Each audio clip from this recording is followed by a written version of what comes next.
Good morning. Class twelfth का जो हमारा पहला चैप्टर है उस चैप्टर को लेकर आया हूँ मैं अभी यहाँ पर। तो पहला चैप्टर जो है हमारा वो है सॉलिड स्टेट यानी ठोस अवस्था। ठीक है। तो यहाँ पर जो ठोस अवस्था जो हमारा ये चैप्टर है, इस चैप्टर में हम यहाँ पर पढ़ेंगे कि जो ठोस अवस्था होती है क्या होती है। ठीक है। ठोस अवस्था के प्रकार पढ़ेंगे, इसके अलावा ठोस अवस्था के कुछ गुणधर्मों को हम पढ़ेंगे। ठीक है। इसके अलावा जो ठोस पदार्थ होते हैं, जो ठोस अवस्था होती है, ठोस अवस्था में चुंबकीय व्यवहार को हम पढ़ेंगे कि जो ठोस पदार्थ होते हैं उनमें चुंबकीय व्यवहार कैसे उत्पन्न होता है। ठीक है। इसके अलावा कुछ न्यूमेरिकल भी हमारे यहाँ पर हैं, उन न्यूमेरिकल्स को भी हम यहाँ पर देखेंगे। ठीक है। तो ठोस अवस्था, ठीक है, किसे कहते हैं हम ठोस अवस्था। देखो, इससे पहले तुम लोगों ने क्लास 11th में पदार्थ की अवस्थाओं के बारे में पढ़ा था। ठीक है। तो पदार्थ की अवस्थाओं में हमने पढ़ा था कि पदार्थ की मुख्य 3 अवस्थाएं होती हैं। ठीक है। उन्हीं को 5 अवस्थाएं अभी तक खोजी जा चुकी हैं इसकी, लेकिन जो मुख्य अवस्थाएं हैं वो मुख्य अवस्थाएं 3 अवस्थाएं हैं। ठीक है। ठोस अवस्था, द्रव अवस्था और गैस अवस्था। ठीक है। तो इन 3 अवस्थाओं में से 2 अवस्थाओं को हमने क्लास 11th में पढ़ा था। वो अवस्थाएं थी हमारी गैस अवस्था और इसके अलावा द्रव अवस्था। ठीक है। वहाँ पर हमने पढ़ा था कि गैस अवस्था हम किसे कहते हैं, गैस अवस्था के कुछ गुणों को हमने पढ़ा था, और इसके अलावा द्रव अवस्था के की पहचान और इसके अलावा द्रव अवस्था के गुणों को हमने यहाँ पर पढ़ा हुआ था। ठीक है। अभी हमने यहाँ पर जो पढ़ना है वो पढ़ना है ठोस अवस्था। ठीक है। तो इससे पहले हम ये पढ़ चुके हैं कि कोई भी जो पदार्थ होता है वो छोटे छोटे कणों से मिलकर बना होता है। ठीक है। कोई भी पदार्थ है, हमारे चारों ओर जितने भी हमको पदार्थ दिखाई देते हैं, ये पदार्थ छोटे छोटे कणों से मिलकर बने होते हैं। ठीक है। अगर हम इस सीट की बात करें तो ये जो सीट है ये भी छोटे छोटे कणों से मिलकर बनी हुई है। ठीक है। इसी प्रकार अगर हम जल की बात करें तो जल भी छोटे छोटे कणों से मिलकर बना होता है। ठीक है। और इसके अलावा जो वायु होती है, वायु में भी हमारे छोटे छोटे जो गैसीय कण होते हैं, ये गैसीय कण उपस्थित रहते हैं। ठीक है। तो पदार्थ को अगर हम देखें तो पदार्थ किससे मिलकर बना होता है, कणों से मिलकर बना होता है। ठीक है। अब हमारा होता क्या है कि जो पदार्थ के कण होते हैं, इन कणों के मध्य अंतर आणविक आकर्षण बल के आधार पर जो पदार्थ की अवस्थाएं होती हैं, ये अवस्थाएं हमारी भिन्न भिन्न प्रकार की हो जाती हैं। ठीक है। तो अगर हम ठोस अवस्था की बात करें तो ठोस अवस्था में हमारे जो कण होते हैं, कणों के मध्य जो अंतर आणविक आकर्षण बल होता है वो बहुत अधिक प्रबल होता है, जिसके कारण जो कण होते हैं वो एक दूसरे से जुड़ जाते हैं और ठोस अवस्था का यहाँ पर निर्माण करते हैं। ठीक है। तो एक ठोस में अगर हम देखें तो जो कण होते हैं वो इस प्रकार जुड़े रहते हैं, ये ये ठीक है। तो ठोस अवस्था में जो अवयवी कण होते हैं जिससे कि ठोस बना हुआ होता है, वो ठोस क्या होते हैं, एक दूसरे से प्रबल अंतराणु का आकर्षण बल द्वारा जुड़े रहते हैं। अगर हम इस सीट की ही बात करें, ये भी हमारा एक ठोस पदार्थ है। तो जिन कणों से मिलकर ये पदार्थ बना हुआ है, उन कणों के मध्य जो अंतराणविक आकर्षण बल है वो क्या है, प्रबल है। और इसके अलावा जो हमारे ठोस वस्तुएं होती हैं, उन ठोस वस्तुओं के मध्य जो बीच में यहाँ पर बहुत कम रिक्त स्थान पाए जाते हैं। ठीक है। तो ठोस अवस्था को अगर हमने परिभाषित करना हो तो हम कह सकते हैं कि पदार्थ की वह अवस्था जिसमें अवयवी कणों के मध्य प्रबल अंतराणविक आकर्षण बल पाया जाता है।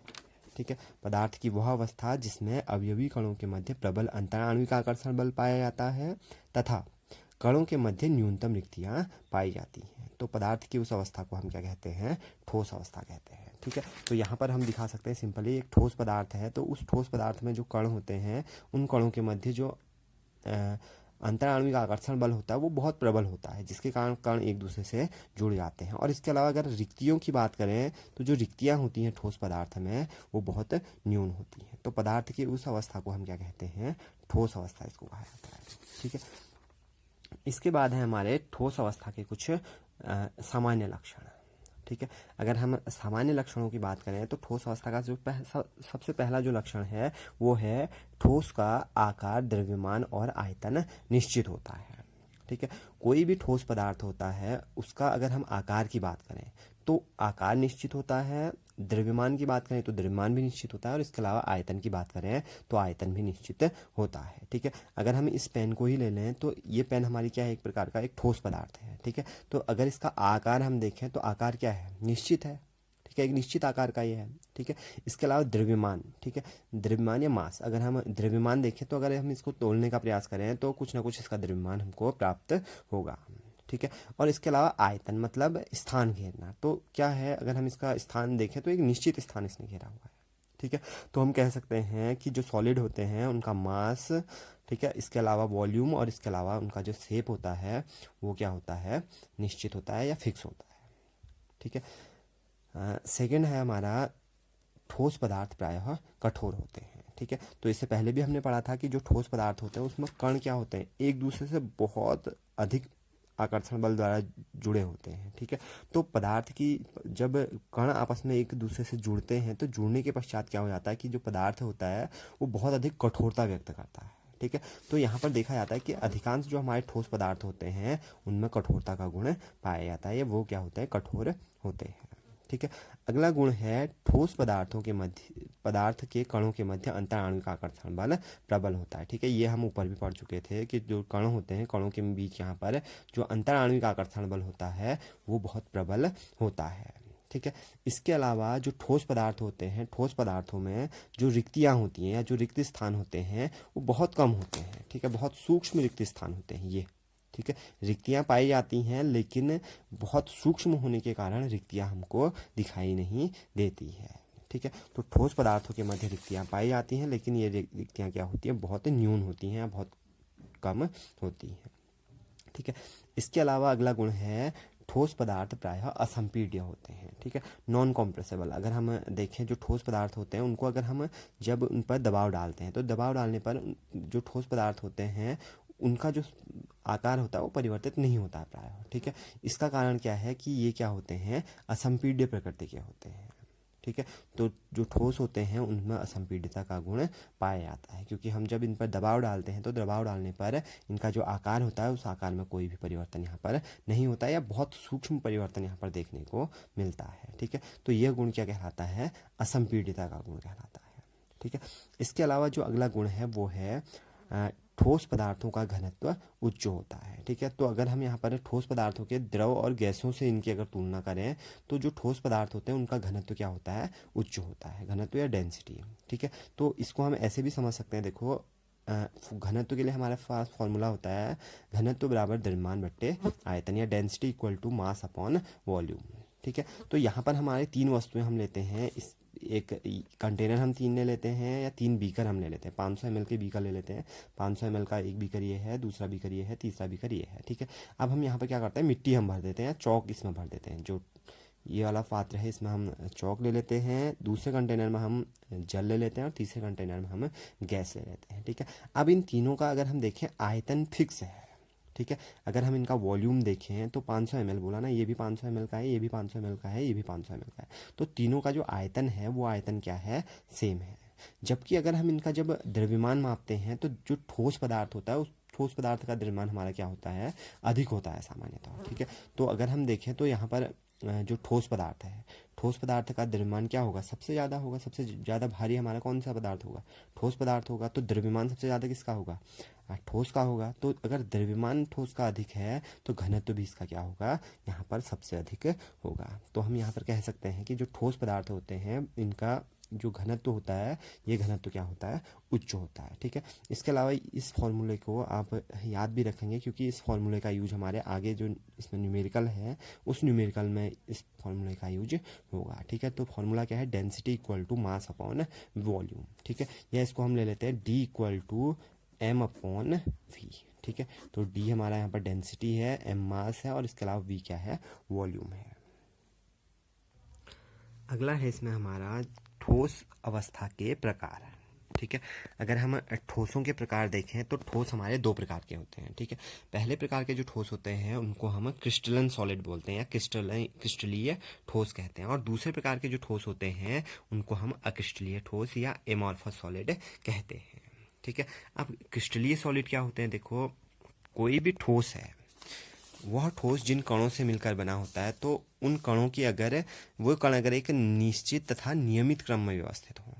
ठीक है, ऐसे ठोस जहाँ पर कणों की जो व्यवस्था है, जिन कणों से मिलकर हमारा ठोस बना हुआ है वो निश्चित हो और नियमित हो, तो ऐसे ठोस हमारे क्या कहलाते हैं, क्रिस्टलीय ठोस कहलाते हैं। जैसे हम अगर देखें एक ठोस है जो कि दो प्रकार के कणों से मिलकर बना है, एक कण ए है, दूसरे प्रकार के कण वहाँ पर क्या है, बी है। ठीक है, तो अब अगर यहाँ पर हमारा ठोस इस प्रकार है, ठोस में जो कण है उनका विन्यास इस प्रकार से है।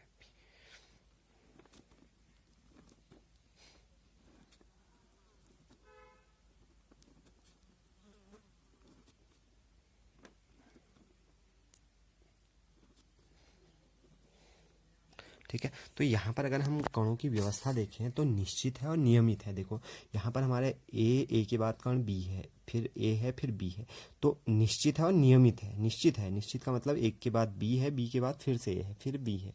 ठीक है, निश्चित है और क्या है, नियमित है। एक नियमित क्रम के बाद हमारा एक नियमित कण यहाँ, या सॉरी एक निश्चित कण यहाँ पर हमारा यहाँ पर उपलब्ध है। ठीक है, तो ऐसे ठोस या वे ठोस जहाँ पर कणों की निश्चित तथा नियमित व्यवस्था होती है, तो ऐसे ठोस हमारे क्या कहलाते हैं, क्रिस्टलीय ठोस या क्रिस्टलन सॉलिड हम इनको कहते हैं। ठीक है, जबकि जो अक्रिस्टलीय ठोस होते हैं, या चलो हम क्रिस्टलीय ठोसों को ही पहले से देख लेते हैं। तो पहला गुण हमारा क्रिस्टलीय ठोसों का क्या होता है कि वे ठोस जिनमें कणों की निश्चित तथा नियमित व्यवस्था होती है। ठीक है, तो कण हमारे ठोस जो है किन कणों से मिलकर बना हो सकता है, वहाँ पर परमाणु से बना हो सकता है, अणु से बना हो सकता है, आयन से बना हो सकता है। यानी कि वहाँ पर कण हमारे परमाणुविक अवस्था में हो सकते हैं, आणविक अवस्था में हो सकते हैं और आयनिक अवस्था में हो सकते हैं। तो वे ठोस जिनमें कणों की निश्चित तथा नियमित व्यवस्था होती है, तो ऐसे ठोसों को हम क्या कहते हैं, क्रिस्टलीय ठोस कहते हैं। ठीक है, इसके अलावा हमारा क्रिस्टलीय ठोसों के अगर हम कैरेक्टरिस्टिक या गुणों की बात करें, तो सबसे पहला हमारा गुण हमारा हो जाएगा क्रिस्टलीय ठोसों का कि जो क्रिस्टलीय ठोस होते हैं इनकी जो ज्यामिति होती है, ज्यामिति निश्चित होती है। इनकी ज्यामिति निश्चित होती है। अगर हम इनकी ज्यामिति देखते हैं क्रिस्टलीय ठोसों की, जब ज्यामिति का अध्ययन किया जाता है तो आकार निश्चित है, तो ज्यामिति भी इनकी क्या होती है, निश्चित होती है। ठीक है, इसके अलावा जो क्रिस्टलीय ठोस होते हैं, क्रिस्टलीय ठोसों के जो गलनांक होते हैं वो गलनांक भी क्या होते हैं, निश्चित होते हैं। एक निश्चित ताप पर क्रिस्टलीय ठोसों को गलाया जाता है। जैसे अगर हम देखें जल का अगर हम देखें तो एक निश्चित गलनांक है, एक निश्चित ताप पर जल क्या होता है, ठोस अवस्था से द्रव अवस्था में परिवर्तित होता है। या बर्फ अगर हम देखें तो बर्फ हमारा क्या है, एक प्रकार का जो आइस है वो एक प्रकार की क्या है, क्रिस्टलीय ठोस है। तो यहाँ पर अगर हम देखें तो जो बर्फ होती है एक निश्चित ताप पर गलना प्रारंभ करती है, 0 डिग्री सेल्सियस ताप पर गलना प्रारंभ करती है। तो क्रिस्टलीय ठोसों का जो गलनांक होता है वो क्या होता है, निश्चित होता है। ठीक है, अगला है दीर्घ परास व्यवस्था पाई जाती है। जो क्रिस्टलीय ठोस होते हैं उनमें कैसी व्यवस्था पाई जाती है, दीर्घ परास व्यवस्था पाई जाती है। दीर्घ परास व्यवस्था का मतलब यहाँ पर होता है कि जहाँ पर कणों का एक निश्चित पैटर्न हो और एक निश्चित क्रम में कण जो होता है पुनरावृत्ति करते हैं, तो इस गुण को हम क्या कहते हैं, दीर्घ परास व्यवस्था कहते हैं। तो जो क्रिस्टलीय ठोस होते हैं उनमें क्या पाई जाती है, दीर्घ परास व्यवस्था पाई जाती है। यानी कि जो कण होते हैं, कणों का एक निश्चित क्रम वहाँ पर होता है और एक निश्चित समय के पश्चात कण क्या करते हैं, पुनरावृत्ति करते हैं। ठीक है, अगला गुण है हमारा जो क्रिस्टलीय ठोस होते हैं उनको हम वास्तविक ठोस भी कहते हैं, क्योंकि इनमें यहाँ पर जो कणों की व्यवस्था होती है वो निश्चित होती है और प्रवाह का गुण इनमें नहीं पाया जाता है। तो प्रवाह के गुण न होने के कारण जो क्रिस्टलीय ठोस होते हैं उनको क्या कहते हैं, वास्तविक ठोस कहते हैं। ठीक है, इसके अलावा अगर हम क्रिस्टलीय ठोसों को देखें तो क्रिस्टलीय ठोसों की जो प्रकृति होती है वो विषम दैसिक प्रकृति के होते हैं। ठीक है, विषम दैसिकता का गुण ये प्रदर्शित करते हैं। ठीक है, विषम दैसिकता का मतलब है जब हम क्रिस्टलीय ठोसों का अध्ययन करते हैं तो क्रिस्टलीय ठोसों के जो कुछ भौतिक गुणधर्म होते हैं, जैसे भौतिक गुणों में चालकता है, अपवर्तनांक है, श्यानता है, तो ये कुछ भौतिक गुणधर्म हैं। ये भौतिक गुणधर्म क्रिस्टलीय ठोस में क्या होते हैं, अलग अलग दिशाओं में अलग अलग होते हैं। ठीक है, तो ये प्रकृति क्या कहलाती है, विषम दैसिकता कहलाती है। जैसे अगर हम देखें तो ये हमारा क्रिस्टलीय ठोस है, तो इस क्रिस्टलीय ठोस में अगर हम भौतिक गुणों को जब देखते हैं तो भौतिक गुण हमारे इस दिशा में अगर हम जाएं और भौतिक गुणों का अध्ययन अगर इस दिशा में करें तो भौतिक गुण हमारे एक प्रकार के होते हैं। ठीक है, अगर हम इस दिशा में इसका अध्ययन करें तो भौतिक गुण हमारे यानी कि भौतिक गुणों में यहाँ पर क्या हो जाता है, परिवर्तन हो जाता है। अगर हम इस दिशा में जाएं तो भौतिक गुणों में यहाँ पर परिवर्तन देखने को मिलता है, क्योंकि यहाँ पर हमारा पैटर्न अलग है कणों का। अगर हम इस दिशा में जा रहे हैं, देखो अगर इधर की ओर जा रहे हैं तो BAB कणों का पैटर्न ये है। ठीक है, अगर हम इस दिशा में जा रहे हैं तो BBB, तो अलग पैटर्न हमको मिल रहा है। अगर इस दिशा में जा रहे हैं तो AAA पैटर्न मिल रहा है। ठीक है, तो प्रत्येक दिशा में हमारे जो भौतिक गुणधर्म या जो कणों का पैटर्न है वो क्या है, अलग अलग है, जिसके कारण जो भौतिक गुणधर्म इनके होते हैं वो अलग अलग दिशाओं में अलग अलग होते हैं। तो ये जो प्रकृति होती है पदार्थ की, इसको हम क्या कहते हैं, विषम दैसिक प्रकृति कहते हैं।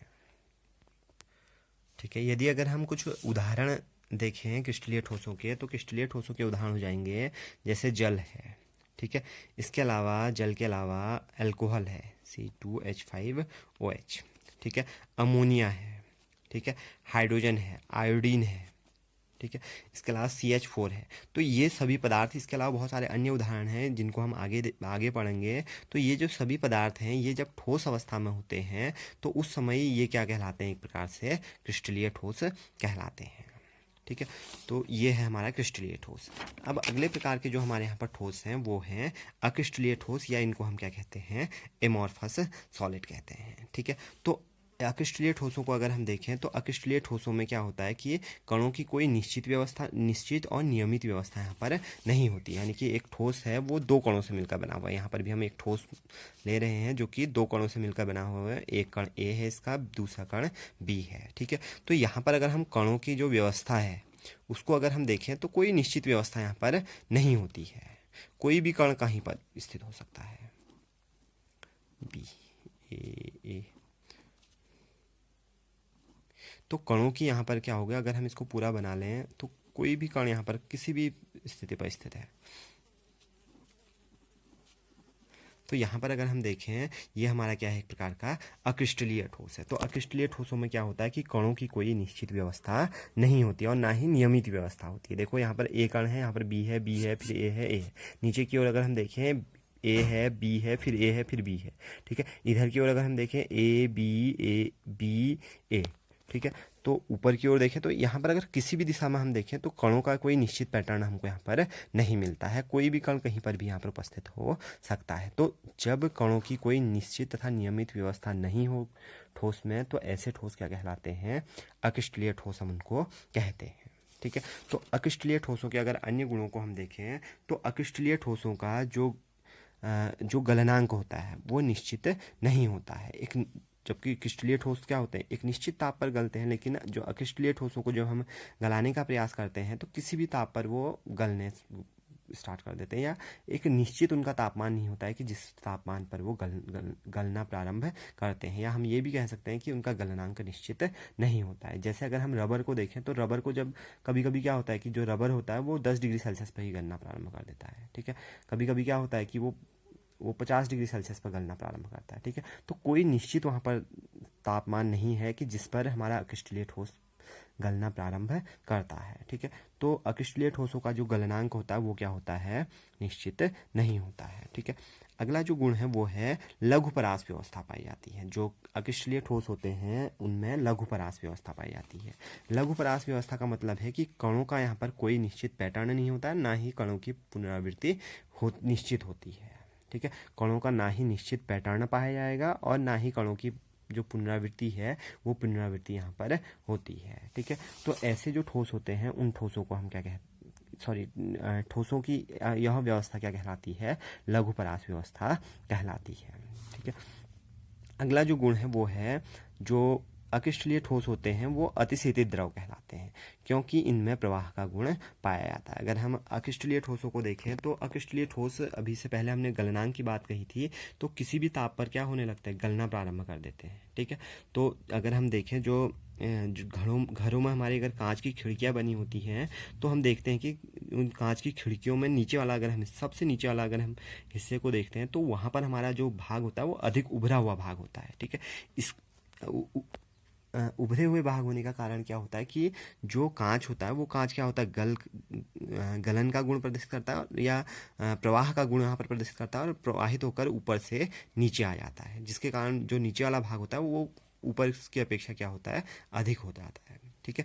तो जो अक्रिस्टलीय ठोस होते हैं उनको हम क्या बोलते हैं, अतिशीतित द्रव बोलते हैं, क्योंकि इनमें द्रवों की तरह प्रवाह का गुण पाया जाता है, ठीक है। तो ये क्वेश्चन कभी कभी पूछा जाता है कि अतिशीतित द्रव हम क्यों कहते हैं अक्रिस्टलीय ठोसों को, ठीक है। तो चूंकि इनमें द्रवों की तरह प्रवाह का गुण पाया जाता है, इसीलिए हम इनको क्या कहते हैं, अतिशीतित द्रव कहते हैं, अमॉर्फस सॉलिड इनको कहा जाता है।